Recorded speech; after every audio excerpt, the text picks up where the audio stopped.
إن الحمد لله نحمده ونستعينه ونستغفره ونؤمن به ونتوكل عليه ونعوذ بالله من شرور أنفسنا ومن سيئات أعمالنا من يهده الله فلا مضل له ومن يضلل فلا هادي له ونشهد أن لا إله إلا الله وحده لا شريك له ونشهد أن سيدنا محمدا عبده ورسوله.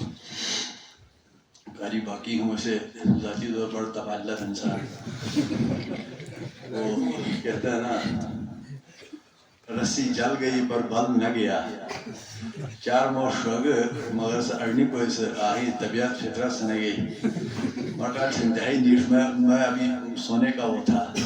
سچی بات یہ ہے کہ اگر مجھے یہ معلوم ہوتا کہ آپ نے کوئی پروگرام رکھا ہے تو میں نے نہیں آنا تھا. جو سچی بات ہے آپ کو بتا دوں میں آپ کی اس محفل میں صرف دعا کے لیے حاضر ہوا تھا کہ میں نے کہا یہ حافظ صاحب نے خاص حافظ الطاف صاحب نے خصوصی اصرار کیا تھا.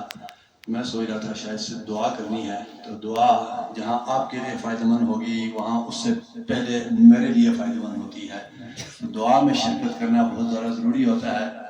تو اب انہوں نے پروگرام کا ایک رکھا تو پروگرام کا لب لباب قاری باقی صاحب نے خود ہی بیان کر دیا. مجھے نیند آ رہی تھی میں وہ نیند ساری ضائع وہ گئی دور ہو گئی کہ اللہ اتنا بڑا ہے اتنا بڑا ہے اتنا بڑا ہے کہ وہ سارا کوئی آپ کو ہمارے امیر صاحب بھی بتا سکتے ہیں اور بیان ختم. تو ہمیں ایسا ہی کرنا چاہیے. اچھا چلیں اب اگر یہ ہے کہ آپ کا حکم ہے اور پھر ہم نے ہمارے سر آنکھوں پہ ہم نے بھی اس کی تابع داری کرنی چاہیے. لیکن پہلے میں آپ سے پوچھوں گا کہ آپ کوئی بات سننا بھی چاہتے ہیں؟ کیا خیال ہے؟ تو پھر میری ایک طبیعت ہے. ایک تو آپ کی طبیعت ہے آپ کا یہ فرمان ہے کہ آپ نے بات سننی ہے. پھر میری ایک طبیعت ہے کہ میں بندے کو ہیپناٹائز کر کے پھر اپنی بات سناتا ہوں. میں دیکھتا ہوں کہ آگے والا بات سننے کے موڈ میں ہے تو میں بات کرتا ہوں, نہیں ہے تو میں بات نہیں کرتا. میں اس شخص سے بات کرتا ہوں جس کو میں سمجھتا ہوں کہ میرا تابع دار ہے. میں اس شخص سے بات کرتا ہوں کہ جو میں سمجھتا ہوں کہ یہ میری بات کو اہمیت دیتا ہے. تو اگر آپ تابع دار ہیں, اہمیت دیتے ہیں, بات سننا چاہتے ہیں تو پھر ایک دفعہ کھڑے ہو جائیں.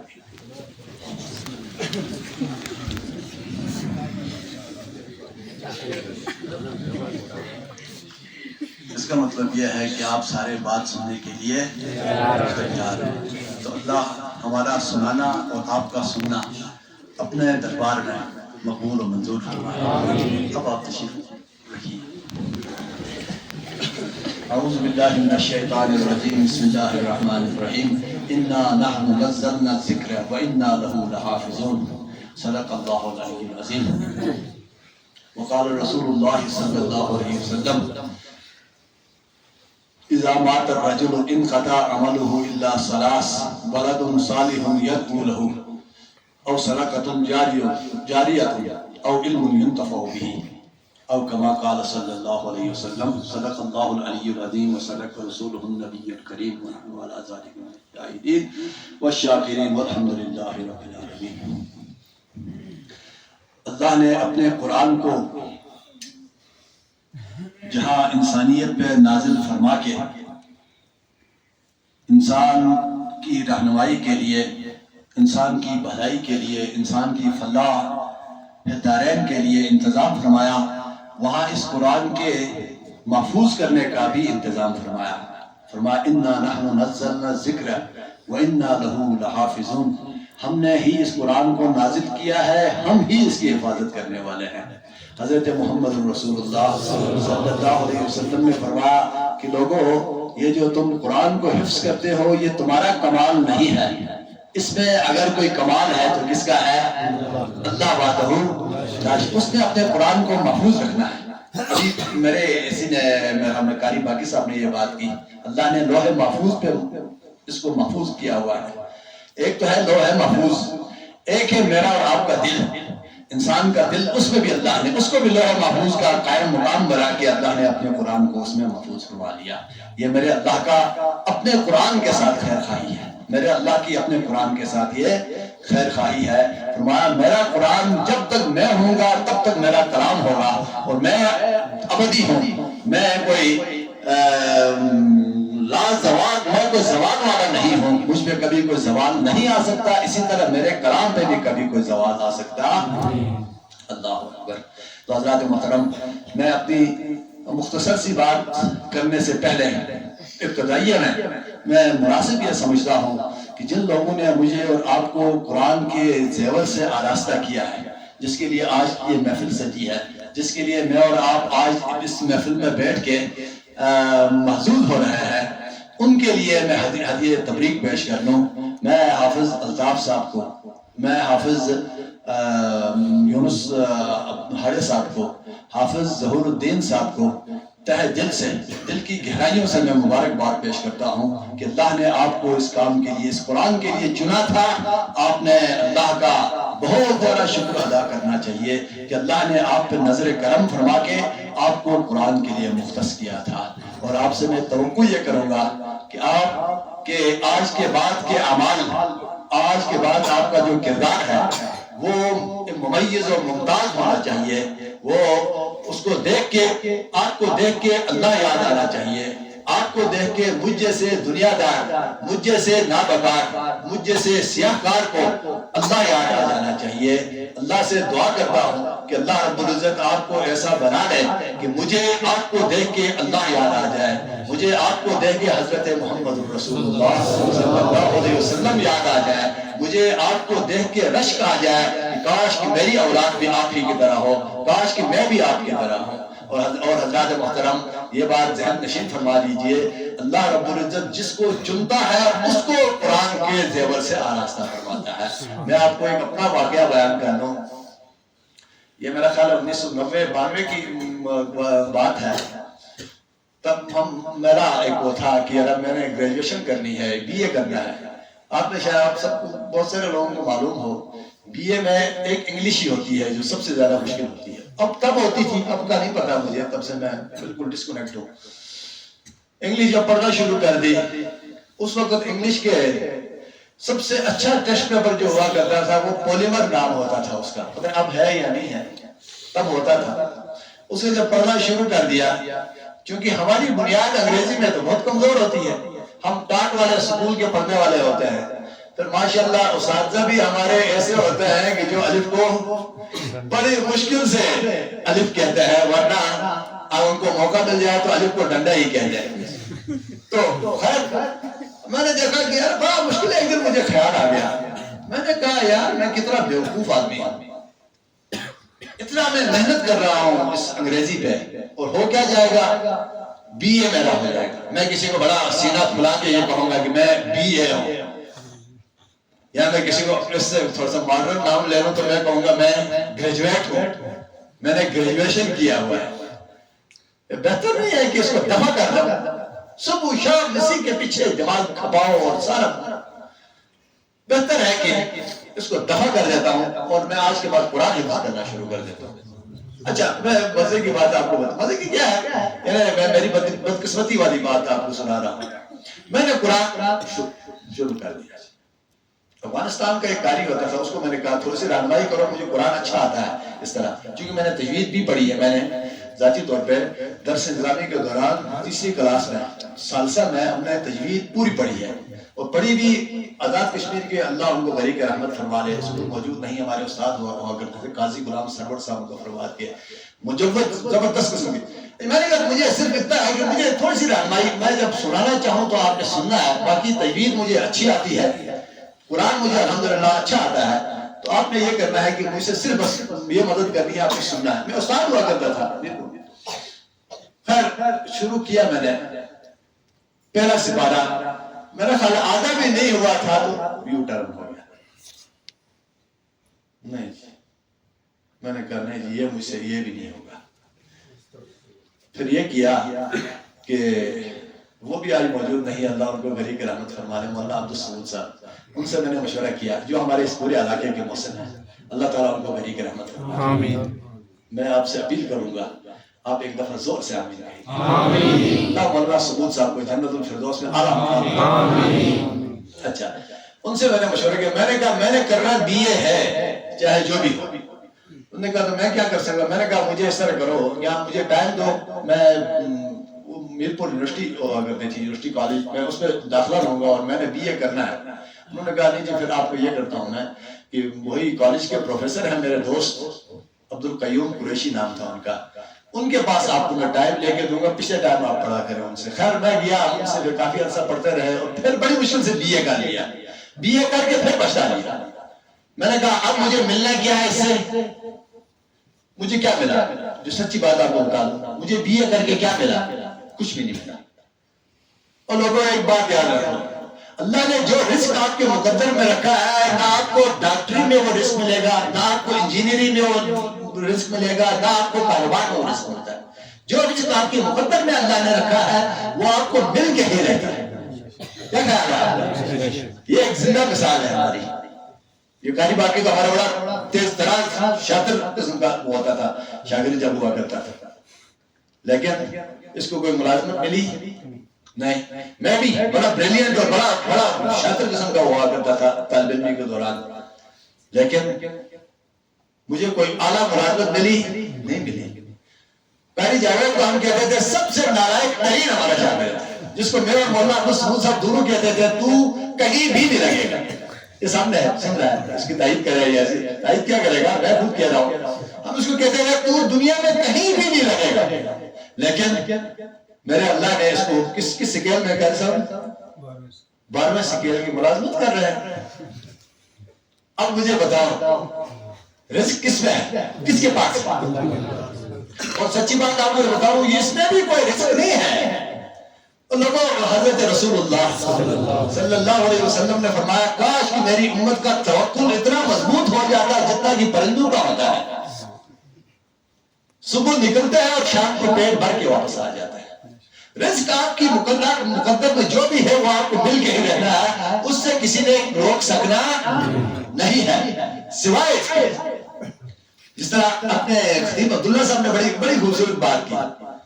کہا لوگ کہتے ہیں موسیقی روح کی غذا ہے، ہم بھی کہتے ہیں غذا ہے، مان گئے. لیکن غذا کی دو قسمیں ہیں، ایک ہے حلال اور ایک ہے. آپ کو کوئی ابھی کہے کہ اور گوشت کھانا ہے، آپ نے ہاں جی گوشت کھانا ہے، کڑھائی کھانی ہے، تو میں آپ کو کھوتے کی کڑھائی بنا کے دوں کہ گائے اور بکری کی کڑھائی بنا کے دوں، تو آپ کا فوراً کیا بول پڑیں گے؟ نہیں جی ہم حرام تو نہیں کھائیں گے. اگر تم حرام غذا نہیں کھا سکتے تو پھر روح کو کہ جو غذا دے رہے ہو وہ تم حرام دینا چاہتے ہو. اللہ بڑی خوبصورت بات کی ہے، انہوں نے مجھے میرے بڑے دل کو یہ بات لگی ہے. تو لوگوں رزق جو اللہ نے آپ کے مقدر میں رکھا ہے وہ آپ کو مل کے رہنا ہے، لیکن اس کے لیے طریقے دو ہیں، وہ اللہ نے آپ کے ہاتھ میں رکھے ہیں. تو آپ فرمایا تم حلال کر کے کھاؤ تمہاری مرضی، تم حرام کر کے کھاؤ تمہاری مرضی. اللہ اکبر.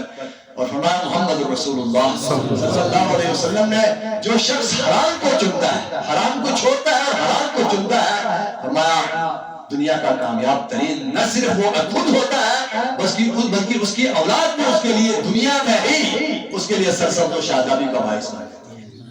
اللہ اکبر. اللہ رب العزت ہم سب کو حلال کھانے کی توفیق دے. اور وہ والدین جنہوں نے اچھا میں نماز میں خود آبدیدہ ہو گیا جب یہ حافظ صاحب نے آخری دعا میں جب میں یقیناً ان کو یہ بات ذہن میں آئی ہوگی کاش کہ آج میرے والد زندہ ہوتے ہیں تو وہ مجھے دیکھ کے بڑا خوش ہوتے ہیں. حافظ صاحب آپ کے والد صاحب کا زندہ ہونا تو بہت اچھی بات تھی، لیکن زندہ نہیں بھی ہے تو پھر بھی کوئی مسئلہ ان کے لیے نہیں ہے. ان کے لیے تو تم زندہ جا رہے ہو، انہوں نے تو اپنی زندگی کے لیے تمہیں رکھا ہوا ہے، اس میں کوئی شک نہیں ہے، اس میں ذرہ بات کوئی شک نہیں ہے. تم اگر دعا کرو بھی تب بھی ان کو فائدہ، نہ بھی کرو تب بھی ان کو فائدہ. حضرت محمد رسول اللہ صلی اللہ علیہ وسلم کی یہ حدیث جو ابتدائیہ میں نے آپ کے سامنے پیش کی تھی، فرمایا اذا مات الرجل انقضى عمله الا ثلاث ولد صالح يدعو له. ایک اور حدیث فرمایا انسان کے لیے سب سے بڑا جو صدقہ جاریہ ہوتا ہے وہ اس کی اولاد ہوتی ہے. اولاد جو بھی کوئی اچھا کام کرے گی وہ پھر دعا کرے یا نہ کرے آٹومیٹک خودکار طریقے سے اللہ رب العزت اس ماں باپ تک پہنچا دیتا ہے. تو اس لیے اس لحاظ سے خوش نصیب ہے حافظ الطاف کے ماں باپ دونوں چونکہ موجود نہیں ہے، اللہ دونوں کو غریق رحمت فرما دے. ان کو حافظ الطاف کا قرآن سننا قرآن سنانا آٹومیٹک ان کے حصے میں پہنچ گیا. خوش نصیب ہے یونس کے ماں باپ، اگرچہ ایک زندہ ہے لیکن اس کی آخرت کا سامان بنتا جا رہا ہے. یہ ان کے لیے کوئی دعا کرے نہ کرے لیکن خودکار طریقے سے ان تک یہ ثواب پہنچ رہا ہے. اور خود نصیب ہے، خوش نصیب ہے اپنے حافظ ظہور کے ماں باپ جن کو اللہ رب العزت خودکار طریقے سے خود بخود ان کے نامہ اعمال میں اضافہ کر رہا ہے.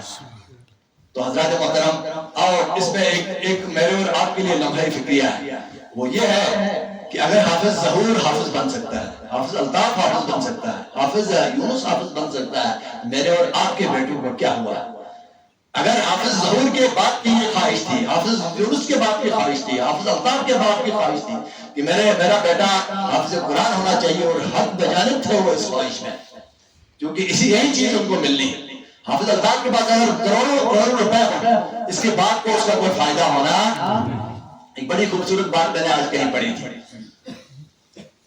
مال کے دو طریقے ہیں، دو کمپوننٹ ہیں. ایک کمپوننٹ یہ ہے کہ جو تمہارا مال ہے، ایک کمپوننٹ وہ ہے کہ جو تمہارے وارثوں کا مال ہے.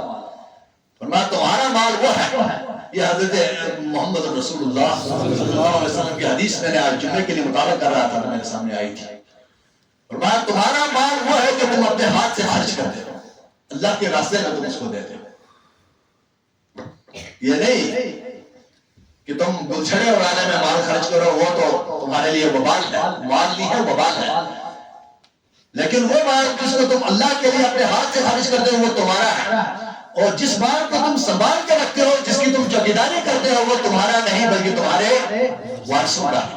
تم جب دنیا سے گزر جاؤ گے وہ مال تمہیں کوئی فائدہ دے گا نہیں. تو تمہارے وارث چاہے شراب پیئیں، تمہارے وارث چاہے اس سے زنا کریں، تمہارے وارث چاہے اس کو غلط کاموں میں خرچ کر لیں، بلکہ وہی مال تمہارے لیے وبال ہے. وارث تمہارے خرچ کریں گے غلط کاموں میں، حساب تم نے اللہ کے سامنے دینا. اللہ اکبر. تو حضرات محترم، اس لحاظ سے میں اور آپ انتہائی خوش نصیب ہیں جن کو اللہ نے یہ توفیق برآمد فرما لی کہ میں اور آپ اپنی زندگی میں ایک رمضان اور حاصل کرنے میں کامیاب ہو گئے. جس رمضان میں الف لام میم ذالک الکتاب لا ریب فیہ سے لے کے والناس تک ہم نے قرآن کو سنا، اگرچہ اس میں کوئی شک نہیں ہے. میں سمجھتا ہوں کہ میری اور آپ کی اس میں بہت ساری کوتاہیاں بھی شامل حال ہیں. میں نے اور آپ نے کئی مرتبہ ایسا کیا کہ کھڑے تو رہے لیکن کھڑے تھے بت کی طرح، کھڑے تو کھڑے رہے پلر کی طرح. توجہ میری اور آپ کی کہیں اور تھی، لیکن حضرت محمد رسول اللہ صلی اللہ علیہ وسلم کی وہ پیاری حدیث میں آپ کو نہ سنا دوں تو آپ کا دل مطمئن نہیں ہو سکتا. یقیناً آپ اس میں حق بجانب ہے کہ آپ سمجھے کہ ہم نے اپنا وقت ضائع کیا، لیکن پیارے آقائے نامدار حضرت محمد رسول اللہ صلی اللہ علیہ وسلم نے فرمایا کہ لوگوں تم میں سے کسی ایک کی بھی توجہ پوری محفل میں کسی ایک کی بھی توجہ رہی ہو تو اس کی برکت سے پوری محفل پہ اللہ رب العزت اور اس کی برکات نازل فرمائے. کوئی نہ کوئی، میں اور آپ نہ صحیح، وفات میں تو توجہ کرنی ہی کرنی تھی. ان کی وجہ سے اللہ رب العزت ہماری ساری محفل کو قبول فرما لے. تو حضرات محترم، اس لحاظ سے بھی اللہ کا بہت بڑا فضل ہے، کرم ہے کہ اللہ رب العزت نے مجھ کو اور آپ کو پاک محفل کے اختتام کرنے کی توفیق برآمد فرما لی. ورنہ حقیقی بات یہ ہے، اور لوگوں ایک بات آپ کو بتا دوں، میں اکثر یہ سوچتا ہوں کہ دنیا انتہائی مختصر ہے. ابھی ہم ریاض بن صاحب وغیرہ وغیرہ بیٹھے ہوئے ایک جگہ ہم وہ بات کر رہے تھے، وقت ایسا گزر رہا ہے، وہ صبح ہوتی ہے شام ہوتی ہے، عمر یوں ہی تمام ہوتی ہے. وہی قصہ ہے، پتہ ہی نہیں چلتا. میں نے ان سے یہ حدیث بیان کی تھی، میں نے کہا محمد رسول اللہ صلی اللہ علیہ وسلم کی ایک حدیث ہے، فرمایا لوگوں قیامت کے قریب ایک وقت ایسا آئے گا کہ تمام چیزوں سے برکت ہٹ جائے گی، حتیٰ کہ وقت سے بھی برکت ہٹ جائے گی. سال مہینوں کے مانند ہوں گے، مہینے ہفتوں کی مانند ہوں گے، اور ہفتے دنوں کی مانند بن جائیں گے. اور آج وہ وقت ہے. مجھے چونکہ جمعہ پڑھانا ہوتا ہے، میں ان سے ہی بات کر رہا تھا، مجھے چونکہ جمعہ پڑھانا ہوتا ہے، ایک جمعہ پڑھا کے میں بیٹھتا ہوں، اگلے دن ایک اور جمعہ شروع ہو جاتا ہے، چونکہ مطالعہ کرنا ہوتا ہے. تعالیٰ کی بات سے دماغ پڑھانا ہوتا ہے تو میں بڑی دقت محسوس کرتا ہوں کہ وقت ایسا گزر رہا ہے کہ پتہ ہی نہیں چلتا. اور یہ وقت نہیں گزر رہا بلکہ وقت مجھ کو اور آپ کو گزار رہا ہے. کیا کہا گیا آپ کا؟ آپ کوئی تھک تو نہیں گئے؟ نعرہ تکبیر، اللہ اکبر، تکبیر، اللہ اکبر. اچھا اللہ اکبر. آؤ یار ایک کام کریں جو آج کی اس محفل کا بلکہ میں اس کو خلاصہ سمجھوں گا. حفاظ کرام کو مبارکباد دینے کے بعد، حفاظ کرام کے والدین کو ہدیہ تبریک پیش کرنے کے بعد جو میں سب سے اہم کام سمجھوں گا وہ ایک ہے، اگر اس میں ہم آج کی محفل میں کامیاب ہو جائیں تو سمجھے ضائع نصیب و ضائع مقدر. تو اب فیصلہ آپ نے کرنا ہے، مشورہ آپ نے مجھے دینا ہے کہ ہم نے کیا کرنا چاہیے. ایک بات آپ کو بتا دوں، قاری باقی صاحب نے تھوڑے سے تعریفوں کے پل باندھنے شروع کیے تھے. وَأَمَّا بِنِعْمَةِ رَبِّكَ فَحَدِّثْ، اس میں کوئی شک نہیں ہے، اللہ کی جو نعمت ہے اس کو بیان کر لینا چاہیے. لیکن من عالم کی من دانم، میں وہی ہوں کہ جو میں خود جانتا ہوں میرے اندر کتنی قابلیت ہے، میں کتنا فخر گریز، فخر توبہ، فخر نیلم، ساری چیزیں کچھ بھی نہیں ہیں. ہاں ایک چیز ہے، اللہ کی رضا اور اللہ کی تائید شامل حال ہو جائے تو اس میں میرا کمال نہیں ہے. انہوں نے بھی فرمایا، سچ بات کہی. اگر اس میں کوئی کمال ہے تو ہمارے بزرگوں نے کمال ہے، ہمارا کوئی ذاتی اس میں کوئی کمال. میں اس بات پہ حق بجانے ہوں اور بابا کے